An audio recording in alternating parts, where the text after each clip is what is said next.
La salle de conférence du Centre national d'immunisation a abrité le vendredi 11 juillet 2025 la cérémonie de remise du diplôme de la 13e promotion de la formation des épidémiologistes de terrain de première ligne Frontline. Nous comptons beaucoup encore sur cette cohorte pour renforcer le dispositif qui est déjà opérationnel afin que les données que nous remontent soient des données de qualité et qui nous permettent de prendre des décisions crédibles.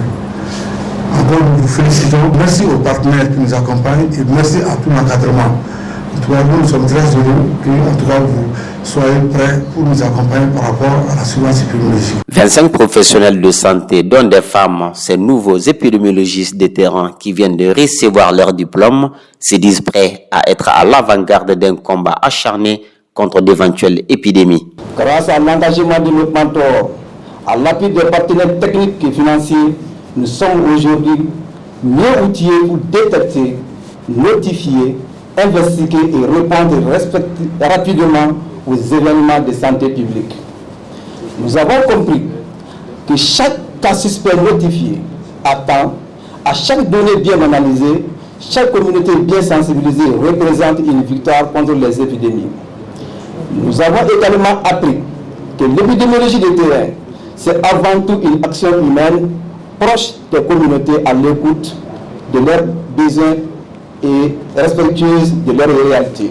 Cette formation, financée par l'unité de mise en œuvre du renforcement du système de santé avec l'apport stratégique des centres pour le contrôle et la prévention des maladies du gouvernement américain et du réseau africain d'épidémiologie des terrains, est mise en œuvre par la Direction générale de la santé et de l'hygiène publique en collaboration avec les départements d'enseignement et de recherche en santé publique et spécialités de la faculté de médecine et d'odontostomatologie. La formation constitue un des segments essentiels de la mission de l'UNRSS, qui est une structure qui a été créée par le ministre de la Santé et du Développement social afin d'appuyer le renforcement du système de santé.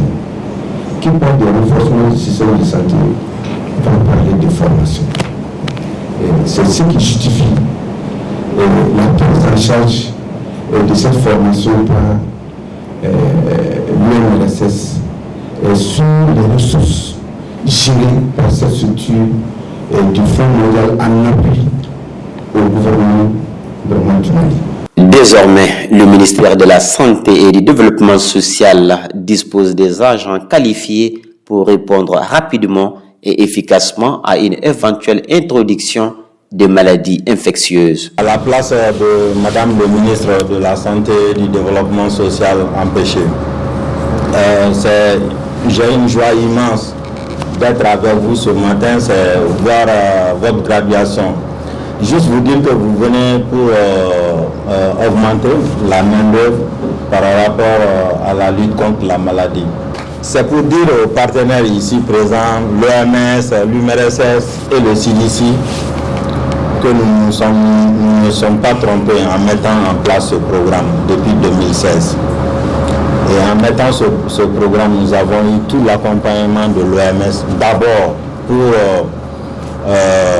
actualiser les modules, pour former les mentors et commencer les premières sessions et même le suivi sur le terrain.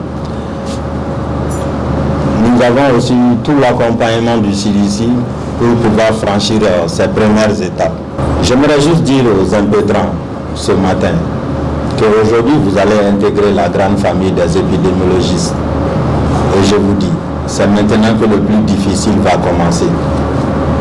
Je vous dis le plus difficile dans la mesure où il va être très difficile que dorénavant un événement de santé dans votre ère de compétences passe sans que vous ne soyez au courant, sans que vous arriviez vraiment à détecter cela.